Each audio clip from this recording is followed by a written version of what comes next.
The need is great, and so the need is being met. You got to remember, it started during COVID, and it was only supposed to be a short-term relief.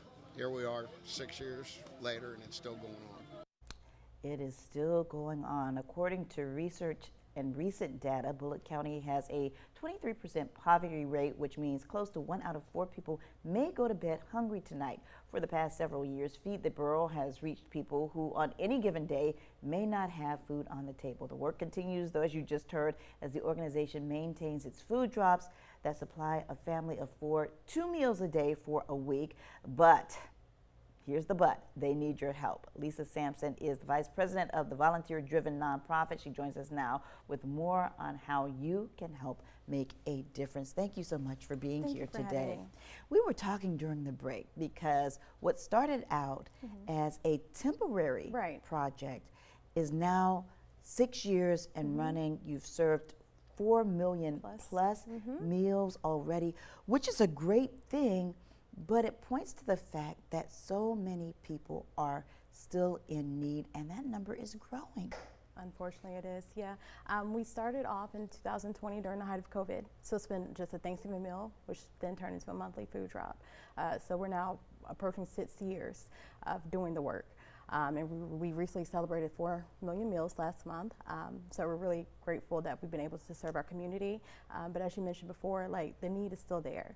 And for us, we just want to make sure that people don't have to, worry or distinguish between whether or not they can pay their bills or eat that night. So if we're able to just serve for that one Saturday a month, then that's what we like to do. And the face of hunger is changing. Yes. On a daily basis, we're talking about people who have jobs, maybe 1 or 2 jobs, possibly 3, who still can't afford to put food on the table. Yeah, the cost of everything is increasing daily. I mean, we've seen that.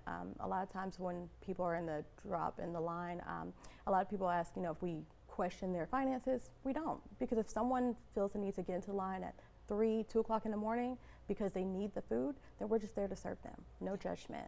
And you've seen the impact that you've had firsthand. Tell us about some of those experiences. It's just really, it's humbling. We're, as you mentioned before, we're volunteer driven. So we have a board of 15 members, and so we all come together just to support our community. And we've been very fortunate that we've had these wonderful sponsors like Food Line Feeds, the Islands, and our partner Second Harvest that have saw the vision, and they too have chosen to support us.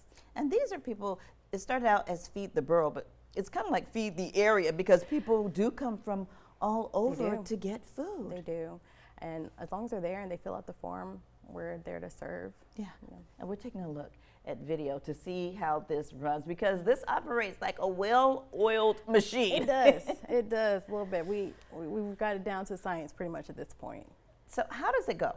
What happens? Okay. From the beginning to the end, I'm talking about from getting the food, and because there are many hands involved. It's not just handing it out, it's getting it, it's sorting it, it's putting it in bags. Right, so the trucks usually arrive about 5:30 in the morning, and so from there our team breaks down the stations, and our volunteers are arriving about 6:30 or so, and then we have a brief safety meeting, just kind of going over the expectations and to make sure that we're being safe at all times, and then the distribution starts. We also service churches as well, so they come through the line, and then they're able to feed their community as well. Have you been able to track just how much food you have been able to give away? Yes, so our president, Don Poe, has. So prior to us hitting 4 million meals, he's like, we could put plates side by side from Statesboro to Atlanta, back to Statesboro to Macon, which is crazy if you think about that. That impact and the need is still there. So as long as we're needed, we're going to be here to serve our community. We're just grateful for the volunteers that come out every month. Like this month, we have Georgia Southern ROTC is sponsoring, and they're providing volunteers as well. And we're just grateful that people want to be there and help us. Early in the morning on a Saturday, even when it's hot, cold, they come out regardless, and we're just truly grateful. They're doing the hard work, and the hard work you all are. But you always need hands. Always, always, always, always. Yeah, people can always go to feedtheboro.com to volunteer, to donate, because every dollar counts. If they want to sponsor, they can go there as well. we're willing to take any and everybody. Because it takes the community to sustain what you It do on a truly daily does. basis. It absolutely does. And I think it's just like a huge testament of how much like the community rallied around together just to support one another. We're fortunate to go to Statesboro High School every month for our drop, and so we're grateful to the principal there for allowing us to be there, and then just the city of Statesboro for supporting us. On a personal note, how did you get involved, and why are you still around? Okay. And why did you get deeper into it? Yeah, so I've always had a heart for service and serving people. That's just been like my why. And so I joined Feed the Boro about 4 or 5 years ago, and I never left. We've become a family, so I feel like a lot of older uncles. I'm the youngest one on the board. So I'm just really grateful for the friendships and the relationships that we've built over the years. And just really helping people is really like my why.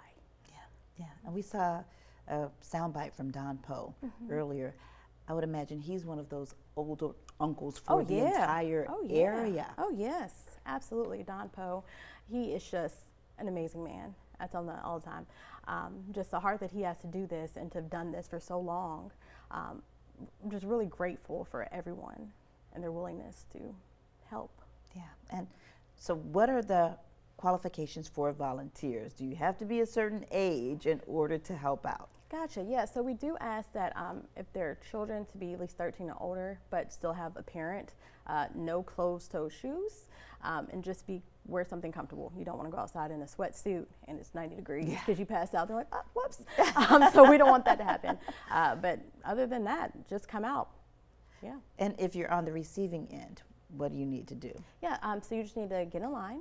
And then get there early. Yes, absolutely. Get there early if possible. Like I said, we start at 7 o'clock during the summer months. So get in line early, and then we have a TFAP form that comes around that everyone has to fill out, and then they're able to turn that in. So what is that form? Yeah, so it just identifies, their name, their address, a number of people in their household, and then you have to sign. Okay. And so then once they complete that form, then we're able to just give them food. They just have to clean out their trunk, have it open, and then we're able to put whatever we can in there. Okay, and we're talking about enough food for them to make hot meals for their family for a couple of days a week. Yeah, so not like junk food, it's like really good stuff. So we always have chicken, vegetables, fresh produce, we have canned goods, drinks, water, just a lot of really good nutritious value in all the meals. And you mentioned donations. A $5 donation, as little as $5, can go a long way. A long way, yes. That $5 will support one family for that week, yes. So, and like I said, this month we'll hit 56,000 again, because that's what usually all our drops are. Wow. And so we're just grateful. Every little bit counts.